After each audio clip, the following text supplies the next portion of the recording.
Welcome to the second Talking Bollocks Podcast, a podcast where we invite men to discuss men's experiences with mental and physical health, and to encourage conversations within men's spaces and men's groups. Hi Chris, you alright? I'm fine, thanks, Sohail. Okay, thank you very much for coming to be interviewed today. Can you tell us a little bit about your life, if you would? Yeah. Where do you want me to start? We'll start at the beginning. Very good place to start. Yes. Sorry. Born in Huddersfield, raised in Huddersfield. I suppose lived in the area for all my life. Right. And parents, your upbringing? Our parents, they're from the local area, yeah. Right, okay. Farmer Tyres area. That's it. Boring, really. Right, okay. So, at what time in your life did you notice you had mental health issues? Do you think it started out early, looking back on it, or do you think you were like, it's something only that came to you in later life where you realised things were beginning to get a little bit difficult? It's interesting that the more you look back, the more you realise that things weren't, if you like, right. But you don't acknowledge it at the time. Right. Well, yeah. I didn't acknowledge it. Well, that's probably because you weren't aware of what it was at the time, I imagine. Yeah. I think it's a much more prevalence of people having, if you like, issues now than there was then. Right. We were just unusual. Okay. So were you an unusual child then? Not really, no. So what was the difference then that you felt growing up? I didn't feel any different. I had some unusual habits. I was talking about this the other day. Used to collect all the road sweepings. Right. I put them on my head.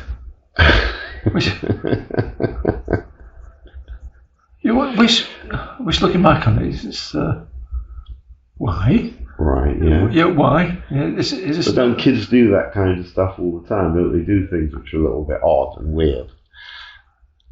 It's not quite normal for children to do stuff. We don't do it all the time, though, do we? So you think you had some kind of obsessive compulsive things going on in your life as a child? I was extremely untidy. Right. Still, I'm extremely untidy. I don't see. Well, you were saying it's not unusual to do this sort of thing. Yeah. I was looking back at it, I was thinking that's maybe a bit weird, that. Okay. So you'd say I'm not as weird as I think I am. Right. Okay. So as you grew up, did you notice that you were getting any particular feelings or experiences or feelings or emotions that you found difficult to cope with or process that you might think that other people would probably find more easy to deal with?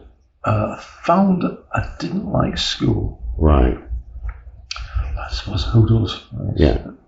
I used to stop at school till, 4:30, 5 o'clock, just keeping out of people's way. Right. Which is unusual. Were you a sensitive child? I'm sensitive. You are sensitive? Extremely sensitive, yes. So do things hurt you and wound you easily then? Yeah, they can do. But do all it affect me? Yeah. Not really. Right, okay. I try not to anyway, so. Right, okay. It's just like a mask. Right, okay. So when would you say that leading towards having a diagnosis and it's really hard, isn't it? Because it's like, when do mental health issues become official in that kind of official thing? And how much has that already been going on in your life beforehand? So it's a really tricky kind of thing to think. Yeah. But in terms of what do you think led towards you having to seek help and get a diagnosis? I don't have a diagnosis of anything. Right, okay. So how did I end up in clear or? Yeah.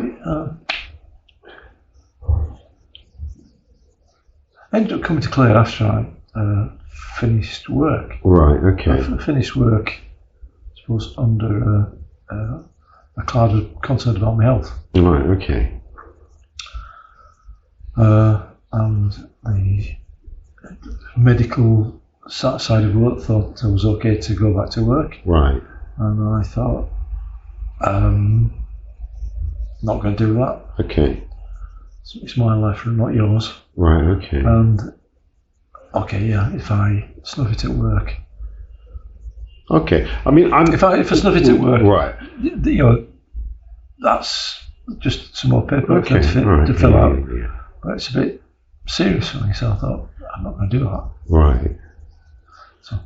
So, I mean, what I'm curious about is you say you've had no formal diagnoses, but you're involved in men's mental health group and you've been involved in counselling, I believe, as well, haven't you?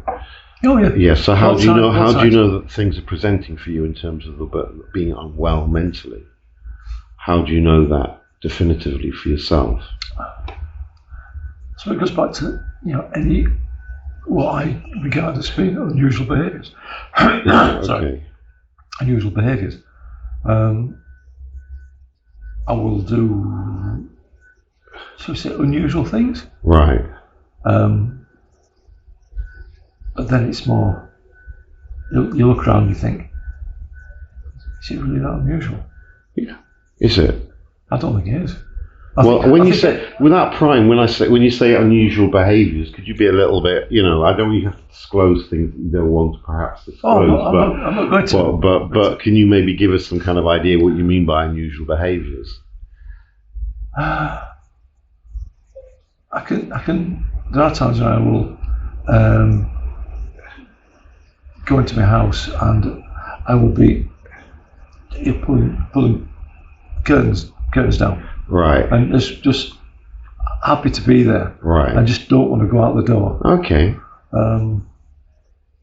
So the weird thing is that a lot of these behaviours are almost touched on. Right. In men's talk play. Right. Yeah. I find that quite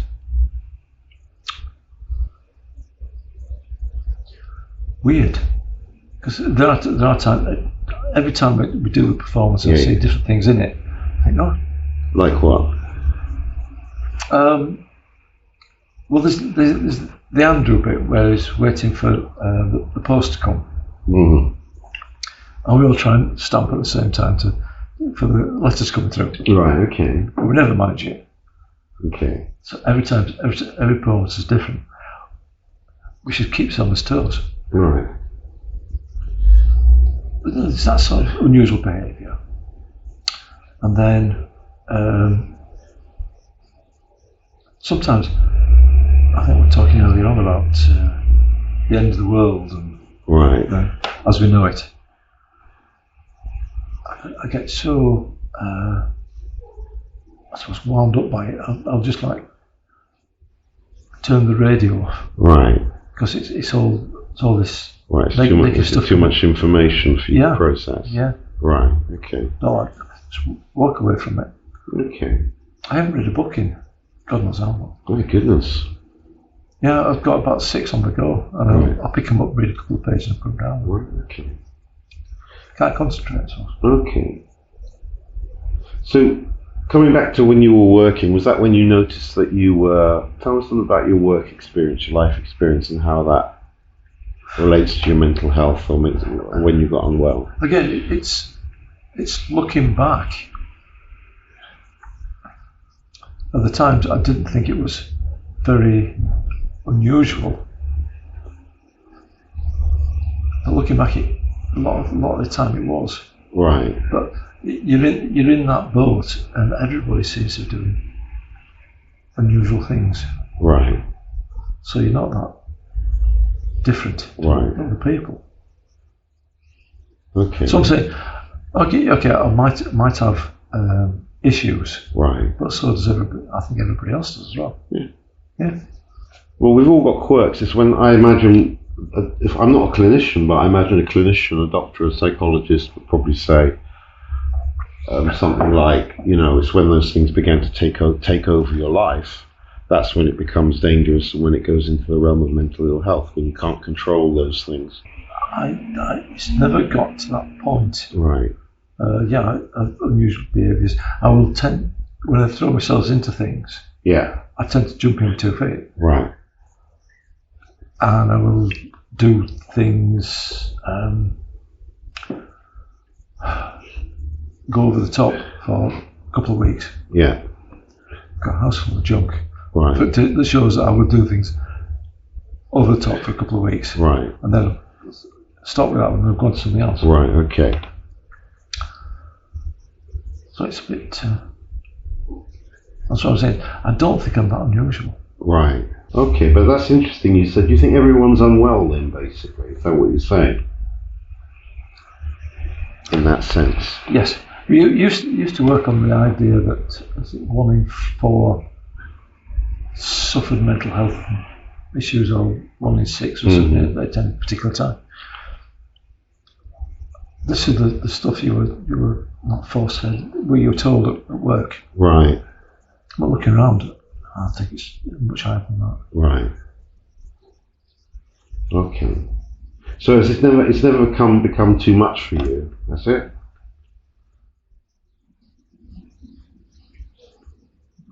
I've never been totally out of control. I don't think. Right. Okay. Right. I don't think. So when you were working, is that when you started to notice these things happening in adult life in terms of your feelings around your mental well-being? No, it's more looking back. It's more looking back. Yeah. But did you get any work support? Did you go to them and say, I'm not feeling well? Did you get support at work at all? Well, God. I feel like the last real job, it was very old school. Right. If you claim to have mental health issues, right, you've been pull yourself together. So tell me what period of time are we talking? This was going to be what, 90s or 90s. Yeah. Late 90s or early 90s? Late 90s. So it just wasn't there. Right. You mean the support wasn't there? Yeah. And the language that we have now wasn't there? Yeah. I think you look back at what went on there. Yeah. And I think there was an awful lot of bullying. Right. But that was just the way management worked then. Right. Oh, some of the management worked. Okay. Sorry, because I was a member of management, you said that. Oh, were you? Yeah, I was a member of management. Okay. And I'd like to think I didn't go on bullying. I didn't. So you didn't get any support or understanding from work then at all? No. And then this was my last paid employment. So did you have a leave of absence when you were at work then? Did you take time off or just stop, or what happened there? Oh, for last job? Yeah. Oh, it was. I was off with a physical illness. Yeah. Which I thought was life-threatening. Right. Okay. It could have been life-threatening. Right. And so I took as long off as I could. Right. Try and get right. Right. Still wasn't right. And they were saying, well, you come back and we'll put you back in the same situation, same stressful situation. Right. And Okay. I thought, I don't need this. And what was that? Was it like leaving work? But the thing about that was, I was working as a support worker in a mental health unit. All right. Okay. Which you think, well, we ought to have more understanding. Okay. Or awareness. Yeah. Don't think it's there. Right. I talk to more and more people. Yeah.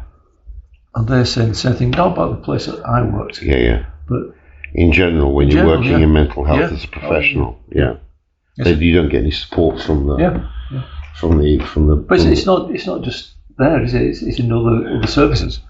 So right. We know that we have tried to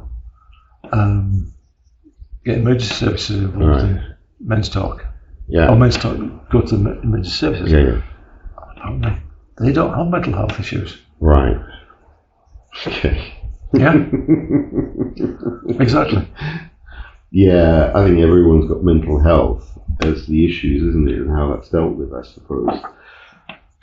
So what was it like when you left work? Because that can also put people in an insecure position, because it's like security could be taken away in terms of employment money, income, all that stuff. How did that feel, making a break with work in order to potentially get yourself better or get out of the situation? Just get out of the situation. Yeah. I suppose the lucky thing, oh God, this is going to sound really, really sick, is it? From a financial point of view, yeah. The lucky thing is I just sold my house. Right, okay. So you didn't have that much worry. So I was downsizing, right, so my bank balance looked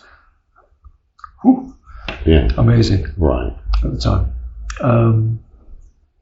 And not so long after that, sadly my mum passed away. Right, I'm sorry to hear that. And she'd, I suppose it's, where she came from. Mm-hmm. She liked squirrel stuff away. Right. So that helped me bank balance as well. Right, okay.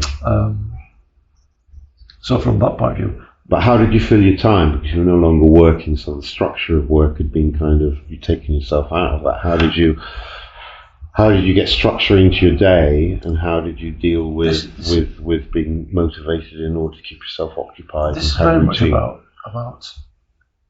going to men's talk. Yeah. And accessing men's talk and having Tuesdays and Thursdays. Right, yeah. Put on one side. So if you've got Tuesdays and Thursdays allocated for time, you've only got like 1 day weeks. Yeah. Oh, yeah. Because you've got 1 day to fill, which is fine. Yeah. It's like from one point, it's like stopping smoking. Yeah. You've only got to stop smoking for the next 5 minutes. Yeah. And then the next 5 minutes. Yeah. And the next 5 minutes. So I didn't have any problem. Right. Really. I was lucky that way. Yeah. Okay. And how do you manage your ill health now? I mean, how did you manage it then, before you kind of took yourself out of work to protect yourself? And how do you manage your mental health now, do you think? Is it something you're more aware of that needs to be you need to be careful with and protect? I think I said earlier on about getting swamped by negative news. Yeah. So there's certain things you won't do in order to protect yourself from. I will do them for a while. Right. And then it just becomes like. So what kind of things? Not listening to the news, not going on the internet, getting sucked into that world, all those kind of things. It can be bad. Yeah. Yeah. Do you think the internet is quite a potentially dangerous thing if you're suffering from mental health? For me or for anybody? Or anybody. I think danger for yourself and for anybody. I think for me, I can spend hours flicking through it. Yeah. And then I think, oh God. What have I done that for? Just for 3 hours on looking at rubbish, basically. Looking at rubbish and I was talking about jumping with 2 feet on things. I used to go into Amazon at 2 o'clock in the morning and buy stuff you didn't need. And now you got a house full of stuff that you don't do anything with. Yeah, I think a lot of people can identify with that. I can to a certain extent as well. For me, I will talk about me, but I think it is that. And you think it's also kind of quite harmful for other people as well, do you think, the internet? Well, you just said a trap. You just said, it's like 100% of the population are doing it. So, did you get help out of Clear? Do you get any help, or did you get any help outside in terms of doctors' referrals or being cared for or what have you? No, as I said, I haven't been diagnosed. Right. Okay. I haven't been diagnosed with anything. Do you think you resist going to have a diagnosis? Is that something you're resisting because you don't want to be labelled, or is it just something you don't think is necessary for you? I don't think it's necessary. Right. Okay. I really don't. And I know that I will have dips in my mood, and I will go back on, go into Amazon and start buying stuff.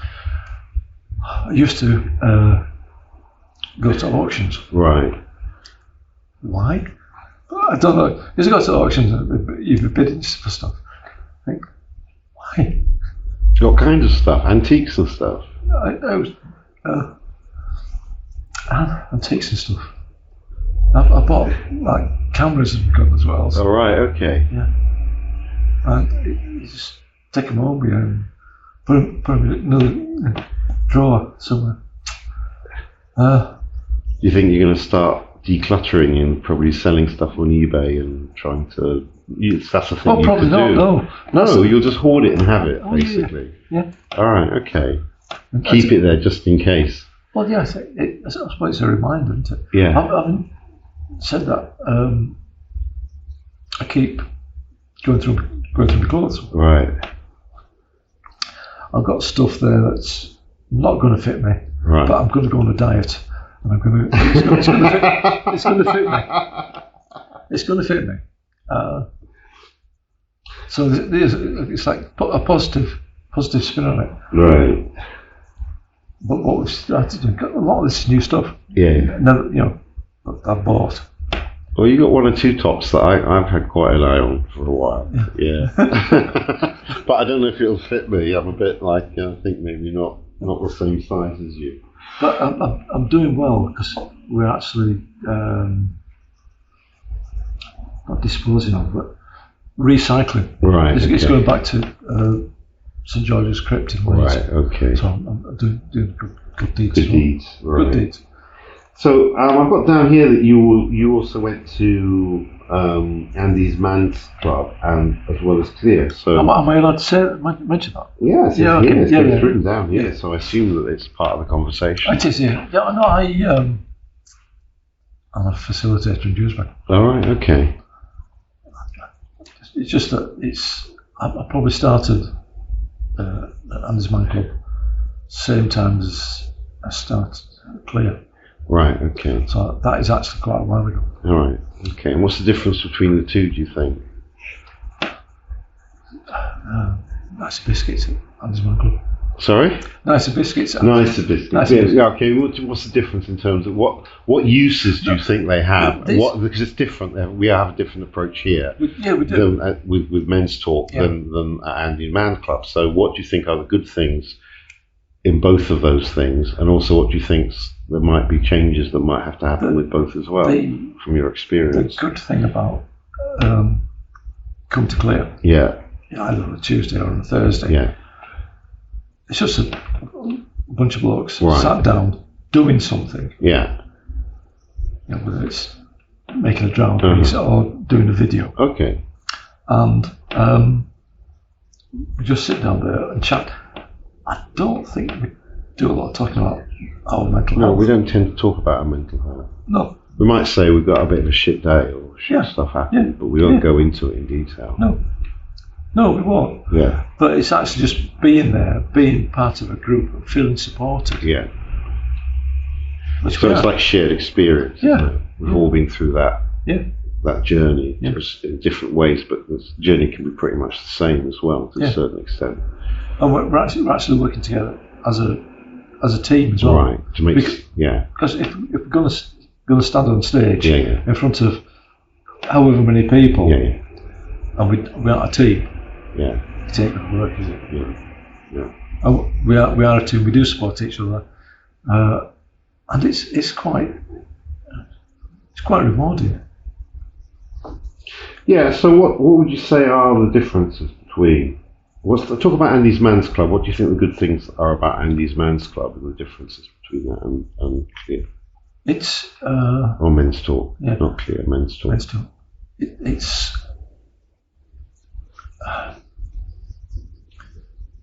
from one point of view, it's very similar in that it's a group, and you feel supported. Yeah. Because after a while, you see the same. It's all the same faces. Yeah. Which is quite pleasant. Right. Because you know who you're going to see, and you know half the conversation. Right. Because you've had the conversation before, so you know what's going on. Yeah. And it's continuous. One of the criticisms I've heard from some people who've gone to Andy's Man's Club is they find like a lot of trauma dumping. They find it very difficult to deal with, not particularly with telling their own stories, but having to hear the stories of other people's kind of experiences. It can be quite triggering for them, and quite feel exhausted afterwards. Yeah. I mean, how do you think Andy Man's Club deals with the fact that they're bringing out loads of stuff, and you're actually also in a space where other people are sharing their past stories? That can be quite difficult. Right.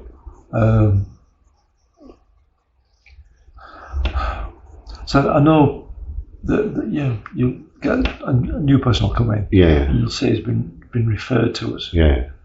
To us by his GP, Yeah. or even he's been advised to come to us from Priestley unit. Yeah. What's going Well, on? that's when you've been insecure, isn't it? Basically. Yeah, that is scary. Right. Because we're really not that sort of an organisation. No, you're probably mild to moderate more than you are with extreme, basically. Oh yeah. But if you're coming from Priestley, well, you're coming from a mental health unit, aren't absolutely. There shouldn't be. Yeah. That's my feeling. Right.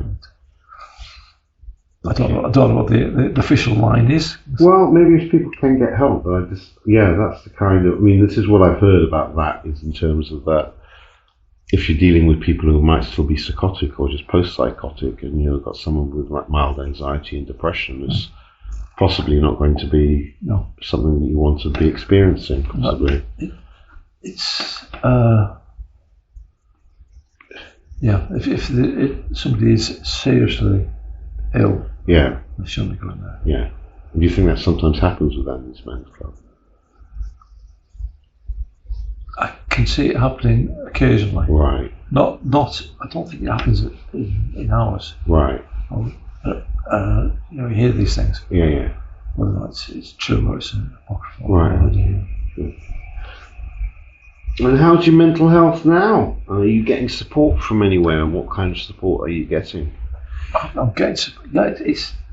I feel quite bright at present. Okay. Because I'm not listening to the radio today. That's why. Okay. Not listening to the radio. So it's. I do walk around occasionally thinking, I do like it. I do like life. Right. Yeah. And we're out filming the other day, looking at things. Yeah. Just focusing on. So is it about laying down happy memories and happy times as well, and good times? Is that part of it, and being with people? Yeah. Because one of the things about being with people and getting on with people is it's not 100% serious. Yeah. So if it gets 100% serious, then you have issues. Yeah. I mean, just come along and gently rib people for. And what are your plans for the future? What have you got planned out to look forward to, or to do, or any ambitions that you have, or any things that you're burning desires to fulfill, or just pottering along as you are? Are you quite happy with that? Yeah, I'm quite happily pottering along, but a good lady would like to do various things. Right. She wants to go off to Italy and look at Rome and Florence and all these sorts of things. I'm thinking, all right, we'll do that. Right.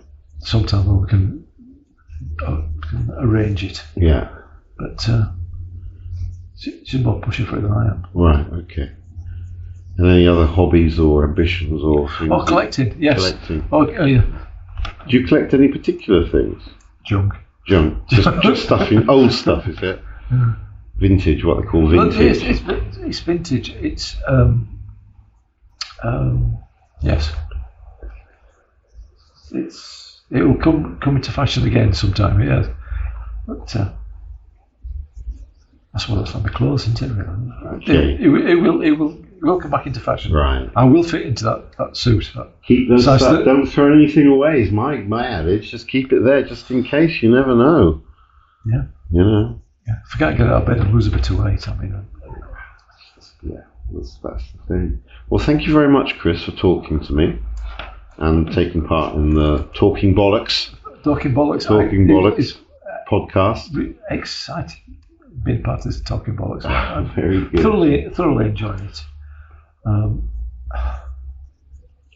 I don't think I'm taking it too seriously. No, I don't. It's called Talking Bollocks for a reason, I don't isn't think it? life should be taken too seriously. Yes. Well, I think sometimes you have to take life seriously, and sometimes you just have to let it go.